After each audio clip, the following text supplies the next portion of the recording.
नमस्कार। ओमान की खाड़ी स्टेट ऑफ होर्मुज़ से इस वक्त अंतर्राष्ट्रीय सुरक्षा और भारत की विदेश नीति को हिला देने वाली एक बेहद गंभीर खबर सामने आई है।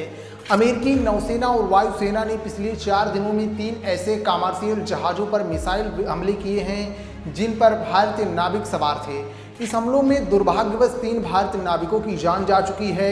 लेकिन इस पूरी घटना के पीछे का असली सच क्या है? अमेरिका ने इन जहाज़ों पर हमला क्यों किया? क्या ये जहाज भारत के थे?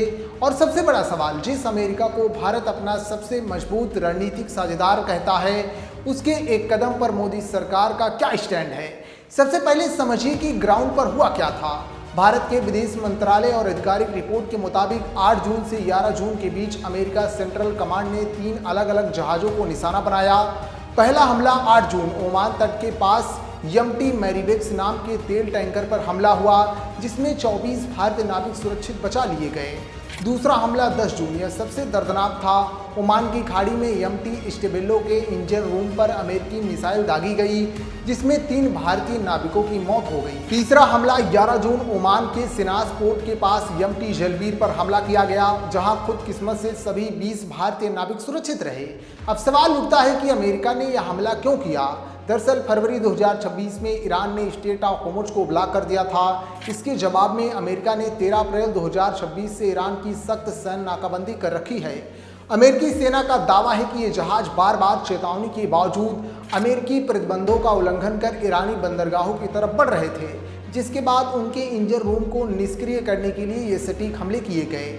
यह एक बहुत बड़ा तकनीकी और कानूनी पेंच है, जिसे समझना बेहद जरूरी है। जिन जहाज़ों पर हमले हुए वो भारत के जहाज़ नहीं थे। ये जहाज़ पलाऊ और गिनी बिसाऊ जैसे देशों में रजिस्टर थे, जिसे समुद्री भाषा में फ्लैग ऑफ कॉन्फिडेंस कहा जाता है। इन्हें चलाने वाली कंपनियां भी विदेशी थी, जिन पर अमेरिका ने प्रतिबंध लगा रखा है। लेकिन हमारे नाविकों का क्या? वो तो सिर्फ इन कंपनियों में नौकरी करने वाले कर्मचारी थे। जहाज किस रास्ते जाएगा, किस देश में व्यापार करेगा, यह फैसला जहाज के मालिकों और कप्तानों का होता है, आम नाविकों का नहीं। यानी हमारे निर्दोष भारतीय नाविकों की इनमें कोई गलती नहीं थी। वे 2 देशों की दुश्मनी के बीच फंस गए।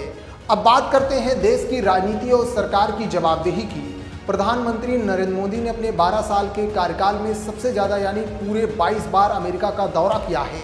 अमेरिकी राष्ट्रपति डोनाल्ड ट्रंप के साथ उनकी निजी दोस्ती और केमिस्ट्री के बड़े बड़े दावे किए जाते हैं। तो फिर आज 140 करोड़ भारतीयों के मन में अलॉजिकल सवाल क्यों न उठे कि इतनी गहरी दोस्ती के बावजूद अमेरिका ने भारतीय नाविकों की मौजूदगी को नजरअंदाज किया। सरकार की तरफ से विदेश मंत्रालय ने अमेरिकी राजनयिक को तलब किया है, कड़ा विरोध पत्र भी सौंपा है और कहा है कि नागरिक जहाजों पर हमला तुरंत रुकना चाहिए।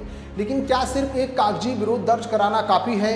विपक्ष और देश की जनता पूछ रही है कि क्या भारत जैसी परमाणु संपन्न महाशक्ति के नागरिकों की जान की कीमत सिर्फ 10 लाख रुपए का मुआवजा और एक विरोध पत्र है? जब हमारे नागरिकों का खून बह रहा है, तब सरकार अमेरिका का नाम लेकर सार्वजनिक तौर पर कड़ा स्टैंड लेने से क्यों कतरा रही थी? यह देश के सम्मान और संप्रभुता का मामला है। सरकार को कूटनीति सीमाओं से आगे बढ़कर अमेरिका से इस कार्रवाई पर जवाब मांगना होगा, क्योंकि दोस्ती अपनी जगह है, लेकिन देश के नागरिकों की सुरक्षा सरपरी है।